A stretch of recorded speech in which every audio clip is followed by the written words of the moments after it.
Hi, everyone. We're here with Mikie Sherrill, the representative from New Jersey's 11th District.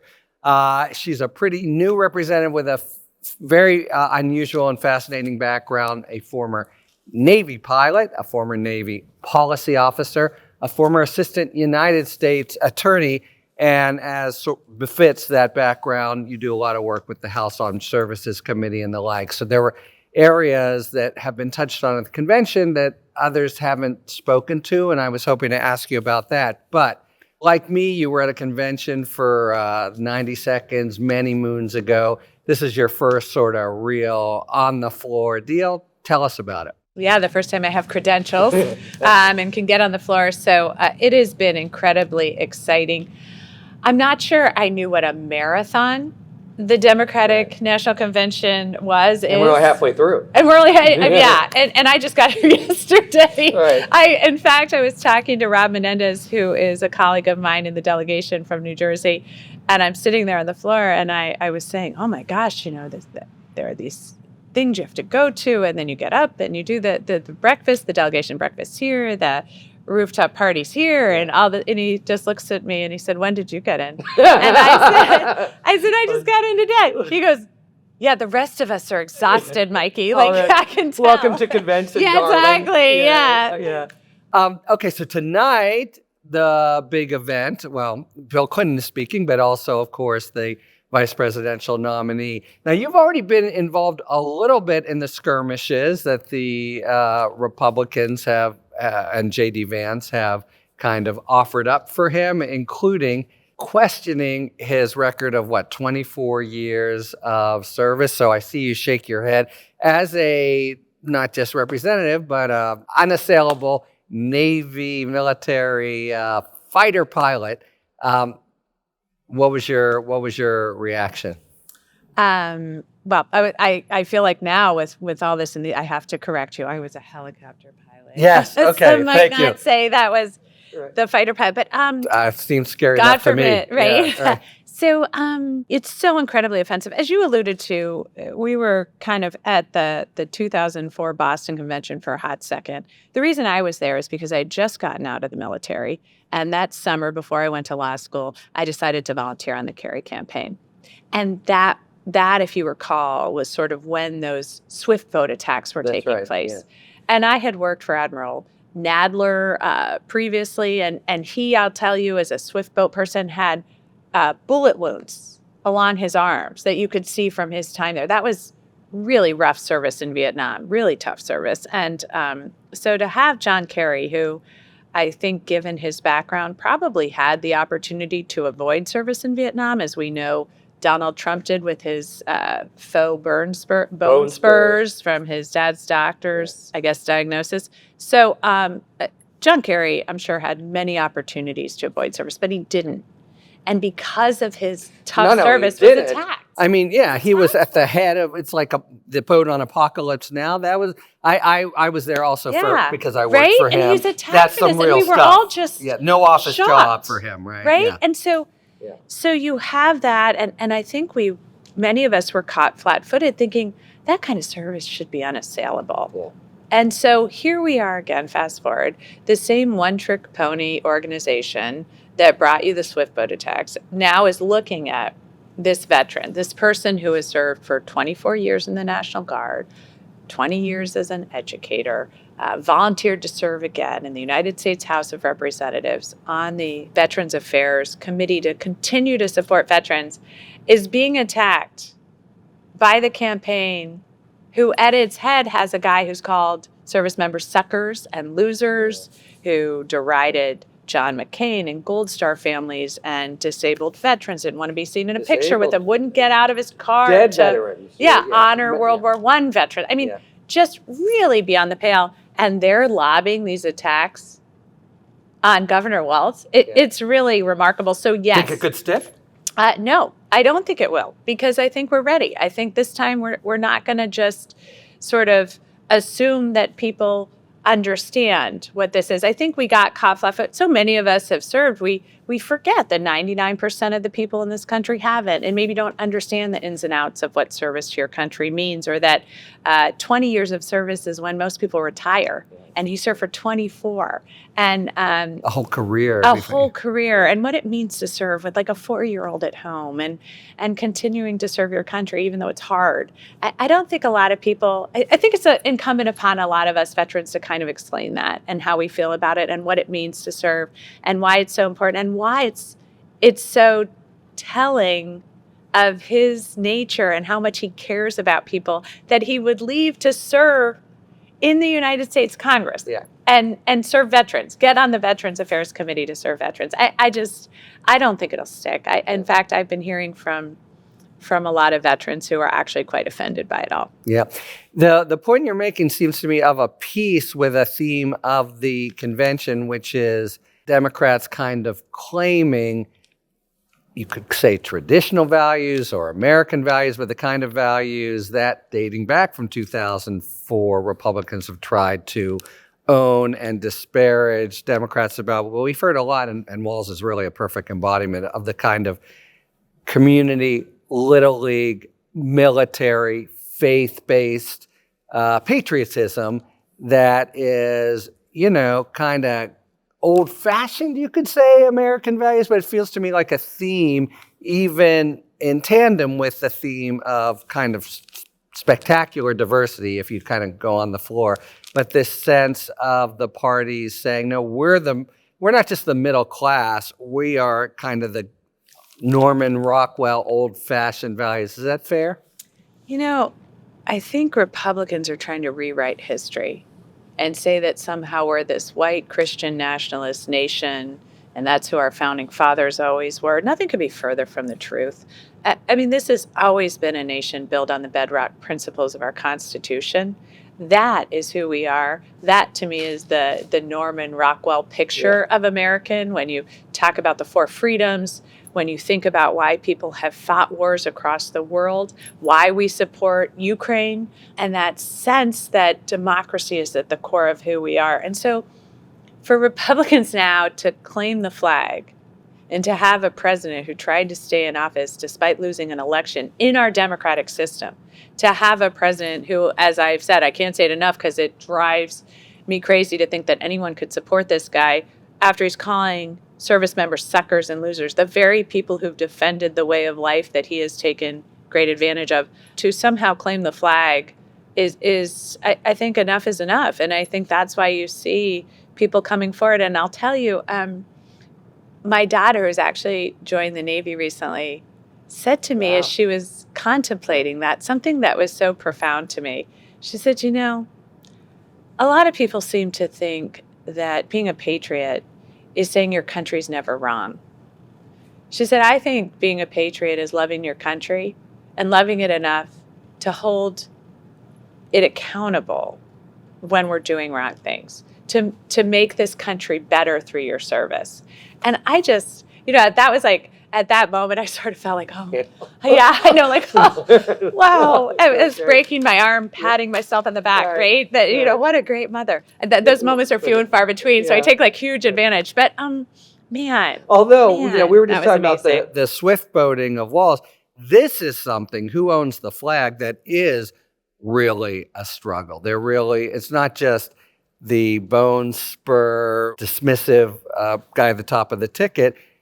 You go to a Trump rally, I don't know if either of us has been to one, but you look at a televised Trump rally, there are people who really think the flag is there. So this is a genuine cultural and political struggle, yes, to try to claim these values. Oh, I think it's at the heart of really the struggle right now for the future of our country. What does it mean to be American? Yeah. What are the values we believe in? What does this country stand for? And I think the majority of people in this country think this country stands for the American dream and opportunity, a deep appreciation of freedom and the values enshrined in our Constitution, and appreciation of democracy and how hard it is. And we do see Trump trying to tear that down, trying to create this lack of faith in the ability of a democracy to govern, try to co-opt the military or others into his dystopian view of our country, to hold forward leaders like Putin and President for Life Xi and admiringly speak of the North Korean dictator. I mean, this is a guy who doesn't believe in democracy. And I think that's what we're fighting for now, is what it means to be an American. And I couldn't feel more strongly that we have the right of it. Yeah. I'm really glad you went in that direction. So for the first 2 days in the convention, it's been largely, to the extent it's been specific, it's been domestic.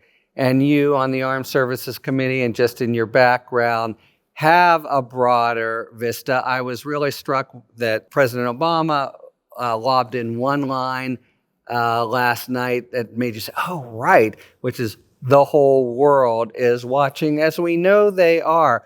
I wondered if you could speak to that, but also in particular, because you mentioned Ukraine. I doubt it'll be a decisive issue on a lot of voters' minds, and yet it strikes me as a huge issue and maybe as strong a contrast as there is on a policy ground between the parties. Talk about the sort of stakes there and your sense of the broader international anxiety about the election. Sure. So I think first and foremost, the Harris-Walz team really have to establish themselves as the people, and they have been beautifully, who are attacking and addressing affordability and how people are going to, go to the grocery store and see a better receipt there, right? Drive down costs there. Which is also actually among your work in Congress, I should mention. Yes, my shrinkflation work and the constant work there. So I think that is first and foremost and key. And I think they know that, and that is central to what they're talking about going forward and how they're going to make people's lives better and who they're fighting for. And I really think that is the key difference. So as much as, I'm in the national security space, I sit on the House Armed Services Committee, I do think they are really, I think both Walz and Harris are centering their focus in those domestic issues that mean so much to people right now, which is important. But in order to be successful here at home, it's a global economy, right? And some of the great success we've been seeing is because we have decided to fight for our values in the economy and the world economic order that the United States has set up post-World War II and hold countries like China accountable to it. And so, speak out when you see dumping, or speak out when you see undercutting wages or stealing IP, and really making this strong push to have the United States predominant in things like AI and quantum. That's why we're reshoring a lot of American manufacturing. We're fixing our supply chains so they're resilient and they don't all go through China, who could hold us hostage in different ways. So this is a really important time, and this is going to have huge impacts domestically. And Trump, and most economists, who've looked at some of his plans will tell you this, could be very, very bad for the United States economy and domestic workers. And I'll tell you that, a lot of our allies have been concerned. And I was just having a small conversation with some senators who work in foreign affairs and some of our NATO partners a couple months ago.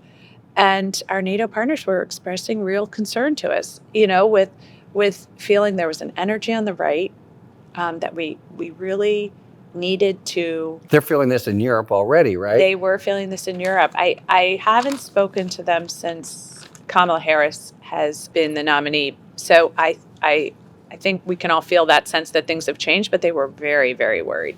Now, let me just interrupt you, because I think they were very worried about the election. It's an interesting vantage point on the Biden substitution that I haven't thought about before, which is he is, if nothing else, the oldest and most respected hand in the foreign policy realm. So there's some ways, I would guess, for them that his substitution really is the loss of a very reliable, common sense, smart friend. But of course, their big worry already was that friend might not actually have won the election. So how do you kind of play that?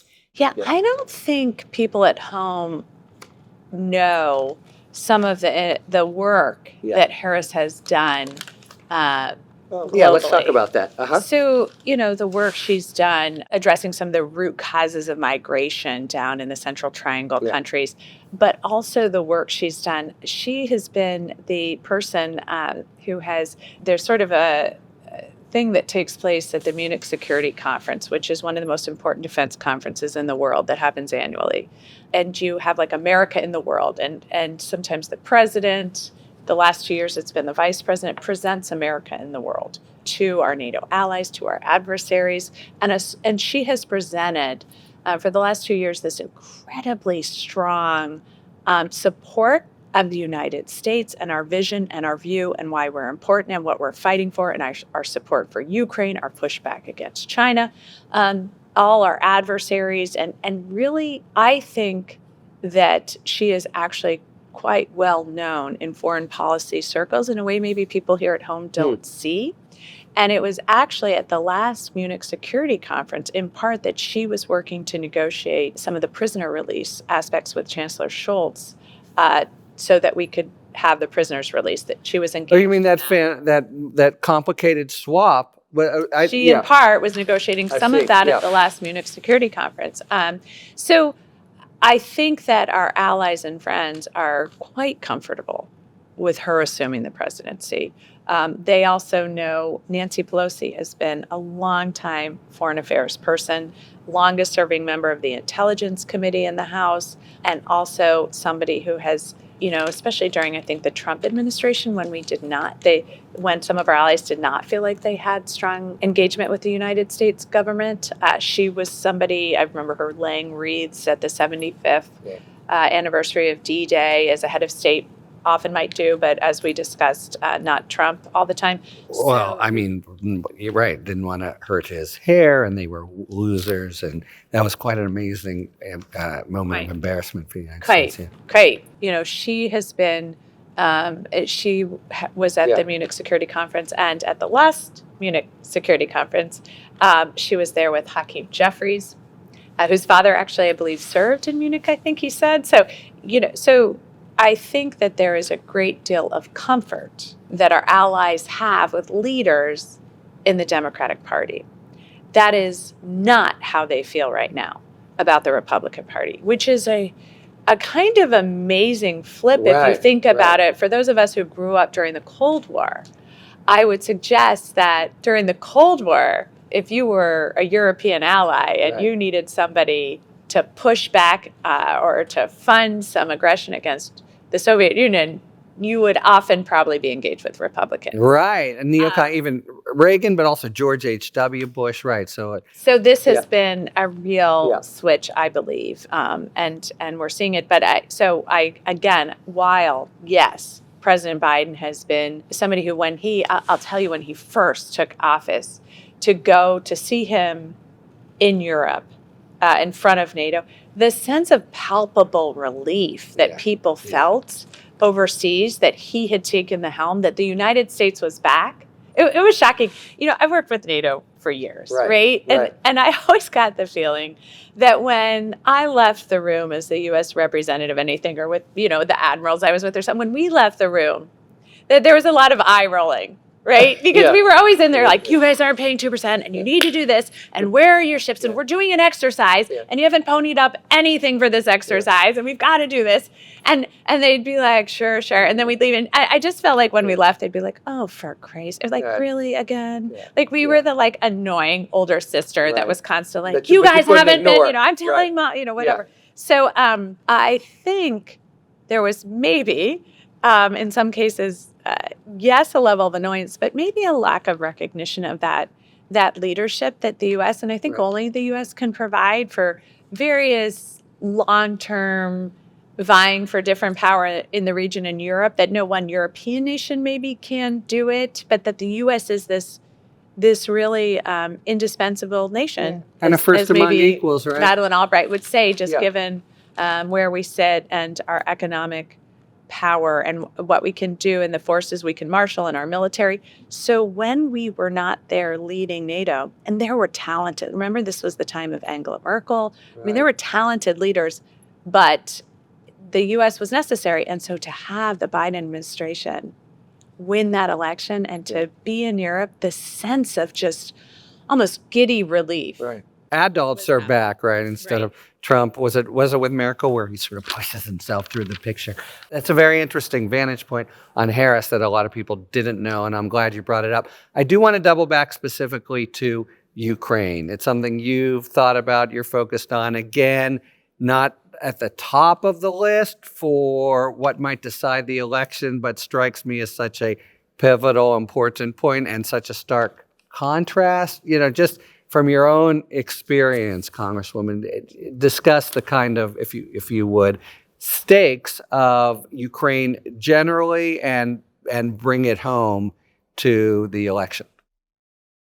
Ukraine has just loomed so large. I think most people, believe it or not, there's so much that has happened, probably forget that the reason that as a freshman member of Congress, my national security colleagues and I actually wrote an op-ed to ask the caucus to move on impeaching President Trump the first time because he was withholding javelins from Zelensky because he wanted Zelensky in Ukraine to manufacture evidence against Biden, his purported opponent. Yeah. It's crazy, right? That's Ukraine, and so who knew Ukraine would just loom so large over these last several years? So that was the start of that was at the very beginning of my congressional career. We got to this point where Putin said he was going to invade. And so I went to Ukraine on a congressional delegation trip about 10 days or so before Russia invaded. And at that time... But everyone knew it was coming, right? Well, the reason I went over there, I'm on the House Armed Services Committee, and we were questioning different people from the administration because Zelensky kept saying, you don't know Putin like I know him, you don't know the region, he's not going to do it. And we kept saying, why does Zelensky think this? It's obvious to all of us. So we went over there, and I was like, I want to hear from him, and we couldn't get the answers here. So we traveled over there, and this was really, we really thought Putin was going to invade. I was here having briefs with people saying, like, look, we're going to send some of our best professional staff members with you. They're former military. You're going to have to take a land route out. If they bomb the airport, you'll go out through Poland. I think we can get you out, but you should just be aware, and I remember because I'd said, I have to go to Ukraine for this.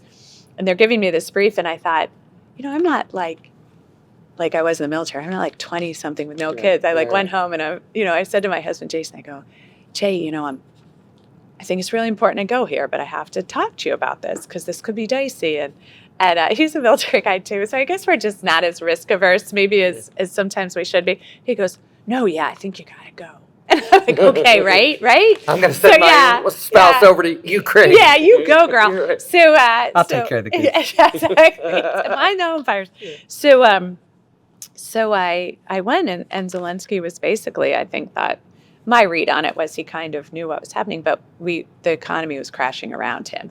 Yeah. Investors were pulling out of Ukraine and stuff. So he was like, we don't know for sure if they're going to invade, but you're certainly, without firing a shot, things are going poorly. So anyway, we talked to him, and we were there on the ground, and I was asking everyone we could meet, because we were meeting a lot of people on the street and stuff. I was there with Chairman Meeks of the Foreign Affairs Committee, and he wanted to talk to Ukrainians, and we were talking to Ukrainians, and I said, are you going to fight? And they're all like, 201. They were all like, yes, we are going to fight. And I think it's because they all knew exactly what life was like under Putin. They knew what it was like in the areas he had taken over. They knew that people were being sent to secret prisons. They knew that you couldn't speak out. They knew, because I remember many of them had grown up when Ukraine was part of the Soviet Union, and they remember just the drab and dour life that they led without that freedom of expression. And so they knew what they were fighting for. And so we came home, and I came home to advocate strongly for supporting them. And they told me too that they were nimble and that they could do this fight. And I, again and again, they proved that was the case. So I was surprised to come back and to hear this pushback that we were somehow warmongers, and we should just let Putin invade and roll over Ukraine and, throw up our hands. And it didn't compute to me. And especially to hear that coming from the Republican Party, which, once again, if you grew up in this country, during the Cold War, I mean, anytime you expressed anything that Republicans didn't want to hear, you are a communist, right? Like, you are a communist. Like, that was the worst thing you could be labeled. Yeah. And to then Russian see, style. Russian style, Right. and Soviet style. Yeah. And so to see now Yeah. this party that is just so under the control of Donald Trump, who admires strongmen and dictators, who would love to consolidate power in that way, has been shocking. Been shocking. So, and whose folks are pretty upfront about saying they're going to abandon Ukraine, basically, right? And there are geopolitical stakes here. Yeah. Right. So I think that's another area where I think Kamala Harris is so in the right space. In fact, I remember reading all these stories about my colleagues because it was so frustrating. We were desperately trying to get the supplemental pass for the Ukraine funding. And we passed it too late. I mean, we really put them in some dire straits as we were trying to pass it. But we finally get it done. And these Republicans sort of went home. Some of the few that, kind of ponied up and voted for it, knowing it was the right thing to do. I think they went home with a sense that they were just going to be crowds of people coming to scream. And they were all shocked at how many people came up to them to support them in this. Yeah. And so I just think that disconnect between the MAGA right and the inside the Beltway Republicans versus the nation, I think we are seeing a lot of that as you see the excitement for Kamala Harris and just everyday people who were, as a lot of pundits call them, the double haters, right? Didn't like either of their choices, now have this standard bearer who is thoughtful, who is hopeful, who is exciting, who represents change and the future and a new generation. And that's what elections are about, the future, right? And that's why I think you see so much excitement here. I want to cover one quick thing, and there are so many interesting things, Representative, that you know about that kind of round out the picture here. But you and Representative Slotkin, there's been a lot of focus on Project 2025, and you've had a letter cautioning, again, from your military background, against the civilian use of the military, which might seem like a kind of pointy-headed issue, but really, I think, is fundamental. And it's been part of Trump's strong-arm instincts to just, any kind of civic unrest, especially from the left, let's bring out the military, et cetera. Just explain to us about this letter, what's going on, and again, your thoughts as it relates to the election. Okay, so I've just gotten the warning that we don't have tons of time left, so I will try to focus the answer. But I'll say it. When we had the Black Lives Matter protest in Washington, D.C., this was during COVID. There were all kinds of militia-type people. In the House Armed Services Committee, and I know General Milley, we were pushing back against the president's desire to call in military troops to use them as a domestic police force. That is generally illegal under the Insurrection Act. He was trying to do some end runs around it. Milley was pushing back very, very hard on that and kept them at Fort Belvoir and kept them out of the city, which was great. But then we were seeing all these people in camouflage. They had face masks. They didn't have any insignia or name tags. They wouldn't answer questions. Which organization are you with? On the Capitol. Right. Very scary.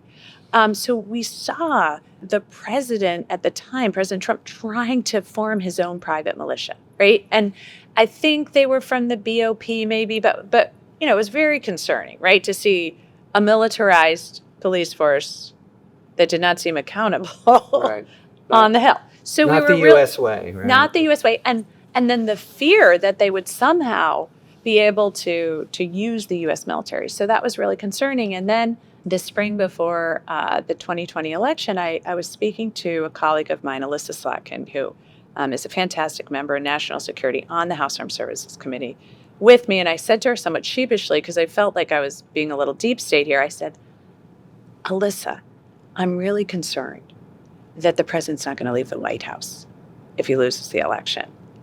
And I was waiting for her to tell me, stop, going down weird rabbit hole. She said, I'm worried about the same thing. I said, I've spoken to some constitutional scholars. She said, me too.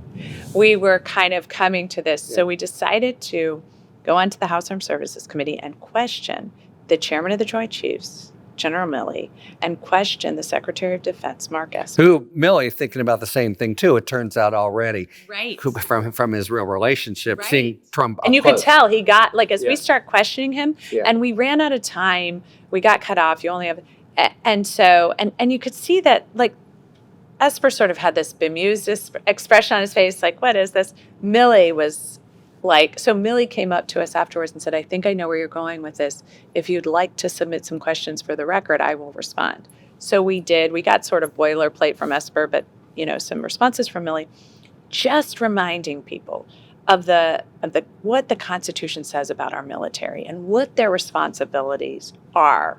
And then fast forward, January 6th, and I think the one thing that we can all, really thank God for is that our military did not get involved in that in January 6th, and that our military didn't somehow get co-opted by Trump, because then it would have been very different. Right, and in the what could have been, Milley himself, right? When you think it could have been others, right? Otherwise, all right, that's a whole episode in itself. But I know we got to move on. I just want to end with a little bit of down and dirty politics. New Jersey, I think, would be safely in the blue column in the presidential election, but you've got a national struggle that's come up several times in the convention about the House in particular. What are what do the next 75 days look for you? What are your prospects for turning a couple seats, et cetera?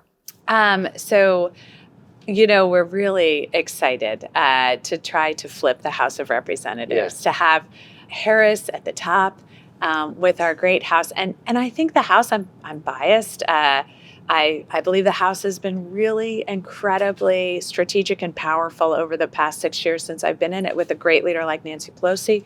Now Hakeem Jeffries, who I would argue behind the scenes is probably doing as much to help the House keep moving forward as our Speaker, our Republican Speaker. He's been so good at finding the path forward in these really chaotic times, but we need to flip the House. We need to stop just kind of trying to hold back the dam, hold the dam together and actually try to move forward and really continue the work that we were doing in the last couple sessions of Congress. And these are really important things to New Jersey, whether it's the Gateway Tunnel Project or the state and local tax deduction cap. So we are working incredibly hard. I feel really good about it. It's not easy, though. I want to caution your listeners. I feel like people sort of, for a long time. This is the bubble of the convention. Right? Everything's going to be great. I feel like everyone's been saying for over a year now, we're going to flip the House, the Senate's tough, and the presidency, we got to work hard. The House, I think we can flip, but it's a hard map. Look at the last 8 years. Map, right? Yeah. And we don't have a lot of room for error. Yeah. So that's the work. All right. So final question. I moved from New Jersey last, and the people I talked to, seems to be a fair bit of word on the street that maybe the next Democratic candidate for governor might be a former helicopter pilot named Mikie Sherrill. What are your, to the extent you can share it, what are your thoughts about that possible next job? Well, as you can hear, I'm totally focused on 24 because I'll tell you, having a Democratic president is so important to New Jersey. We saw Trump attack our infrastructure, not fund the Gateway Tunnel Project. We've seen not only did he implement the state and local tax deduction cap, but now he says he wants to actually make it worse and have no deduction whatsoever for New Jersey families. We know the 2025 plan says they want to get rid of Head Start and the Department of Education. So bad for New Jersey. So that is so important. But the thought of the opportunity that our state has with so much of the work we've done on innovation, the innovation economy and infrastructure and the new more oil per capita than Saudi Arabia, et cetera. Right, but looking at how we're going to, make sure we have offshore wind, maybe nuclear, what is the mix to get us into the clean energy economy, which we want to build, transmission, permitting reform. I mean, there's so much that's on the table that is going to accrue such benefits to New Jersey that the thought of governing in that time with understanding where the federal government's heading, even writing a lot of the legislation that's going to take us there, and then having New Jersey be able to take so much advantage is so incredibly exciting. So all I can say now is that I'm strongly considering running in 2025, but really focused on 2024. Got it. Congresswoman, thanks so much for your time. Thank you. Thank you. Thanks for tuning in. If you enjoyed this video and other Talking Feds content, please take a second to like and subscribe. Talk to you later.